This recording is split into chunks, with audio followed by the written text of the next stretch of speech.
Hello everybody, it is Badger Wild and we are back with another Space Engineers ship review video.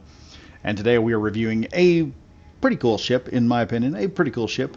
This is one that I built during the Red ship crash survival scenario, and I said, hey, let's just build a Star Warsy ship just to build it. And it turned out way better than anticipated.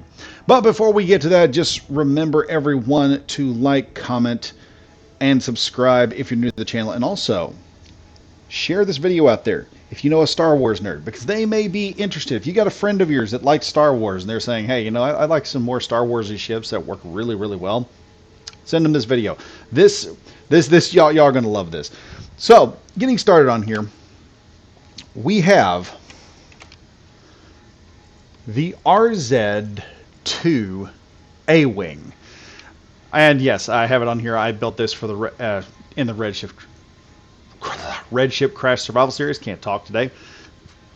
And now you can print and use this awesome fighter. Now, it does have two subgrids, and that is the two armament cannons on either side, but that is simply just a simple put together. And I will show you right now how I set what I have set the hinges to, so you guys will know exactly what to set it to. But what it comes with two twin-link gimbaled Gatling guns, two rocket pods, one reactor, two batteries, one hydrogen tank, and ammunition storage. It also has an ore detector, a beacon, and an antenna. So it has just about everything you need. The only difference is this is a very short-range fighter. I'm going to tell you that. And I'm going to give myself an upvote.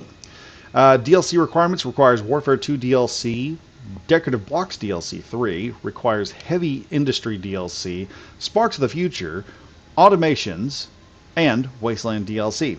Author myself. So, what do you get here? Well, you get this. Quite possibly the best looking A-Wing I could possibly do. This is the first time I've ever built the A-Wing, and visually it looks good. Functionally, it is amazing. Now, the guns on the side, we have two gimbaled guns, so all you have to do is just turn the ship in whichever direction you are going. Turn your ship so you are falling that direction or rising in that direction. And the gun turrets at a specific range will then turn in and lock on the target and hit them with concentrated fire. Let me hop off here and we'll do some real looking at this thing. So you can see the gimbal gun turrets here. We've got some plates on the side. Not to make these too crazy, but these are two twin Gatling cannons.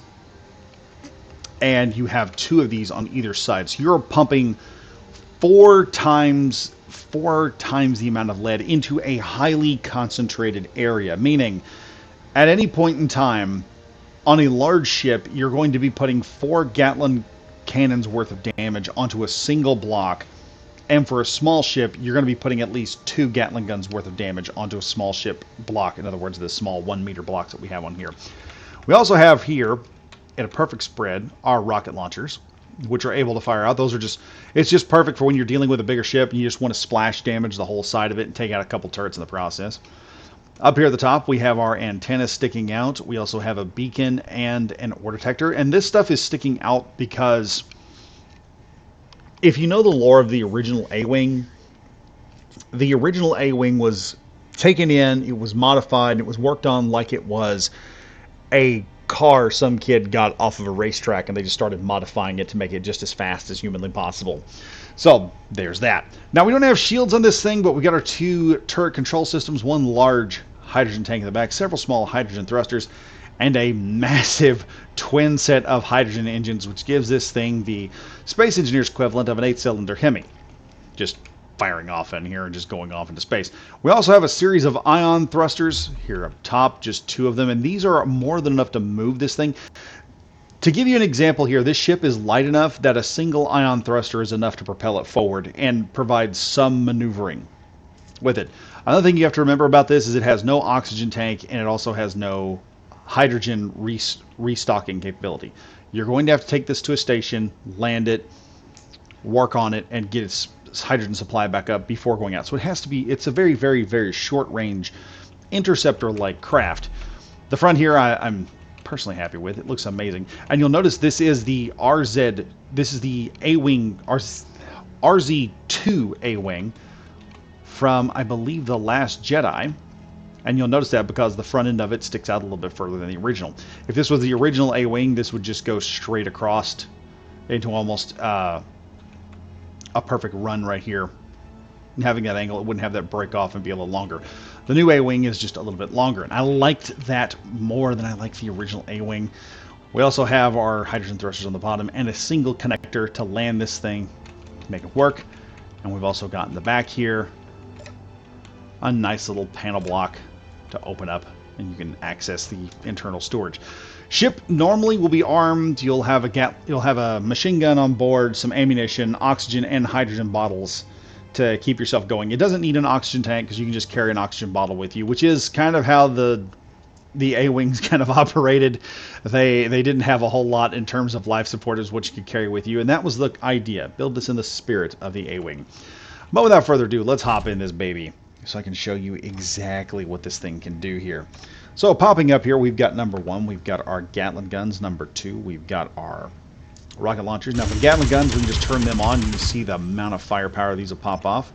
We've got our rocket launchers. You can see we can pop off two little rockets at one time, and we've done some damage down there. Number 3 is our connector. Number 4 turns off our turret controls. Number 5 accesses our combat camera, which is in the front, and this thing has a lot of movement. Okay, it's pretty out there. This is more, I wanted to use this as a tactical camera so I could see what I'm shooting at, but the realization is you don't need that. You just need to get your targeting reticule somewhere in the vicinity, and then the Gatling guns will handle the rest. So this really is probably best for going in, zooming in and out, and checking on things as per you being a scout ship should be able to do. Hopping out of that, we will go straight to number 6, which I will pop to the outside. Number 6 activates. Oh wait, I have this thing on. Refill. So number 2 on the second page is refill. Our stockpile for our large hydrogen tank. Over here, number 6, it turns on our hydrogen thrusters. Number 7 toggles our ion thrusters, and number 8 toggles off the main thrusters. Number 9 is the lights, which we need those every so often.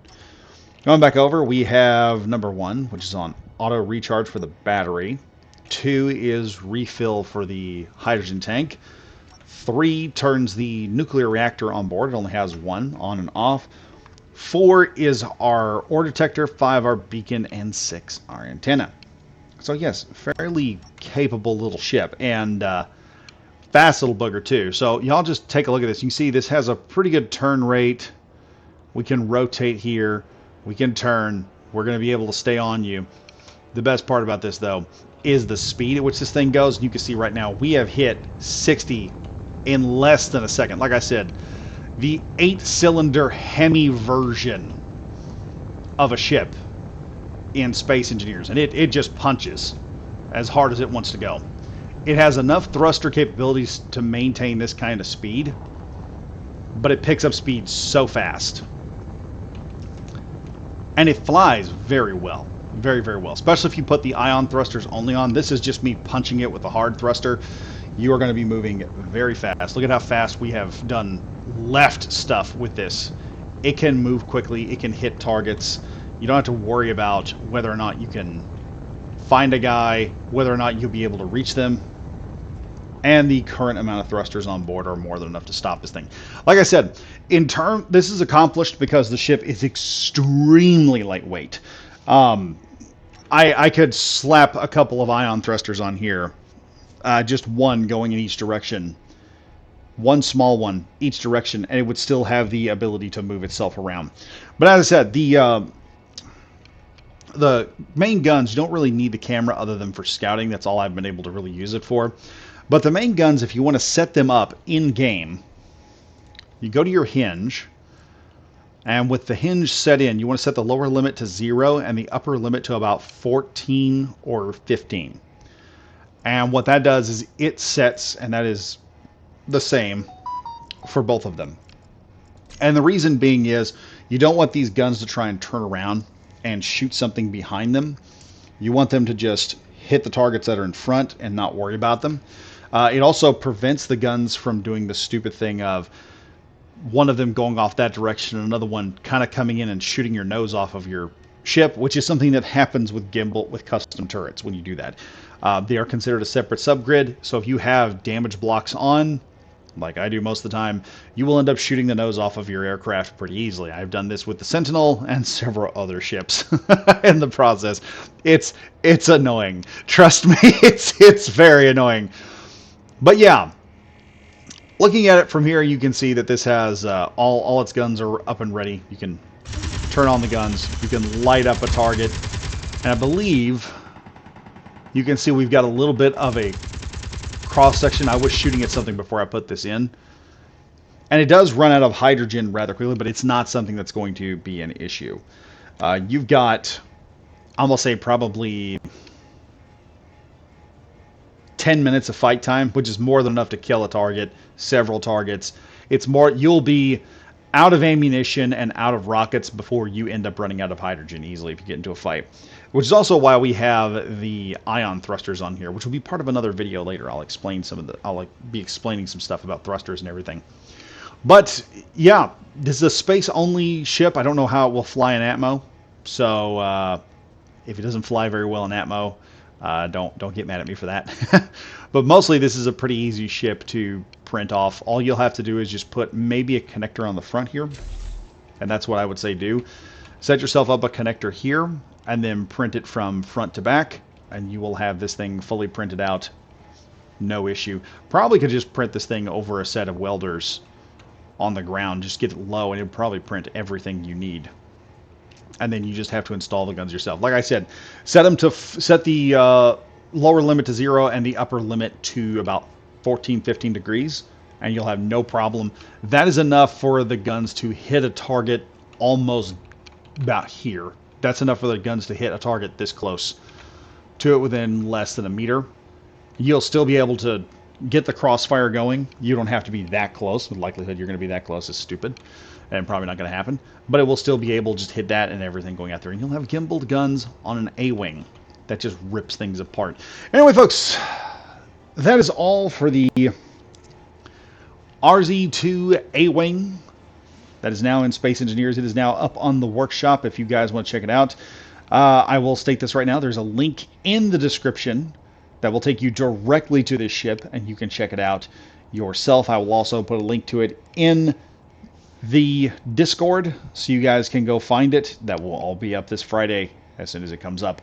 And as always, ladies and gentlemen, stay safe, stay frosty, and I will see you guys in the next video. Goodbye for now.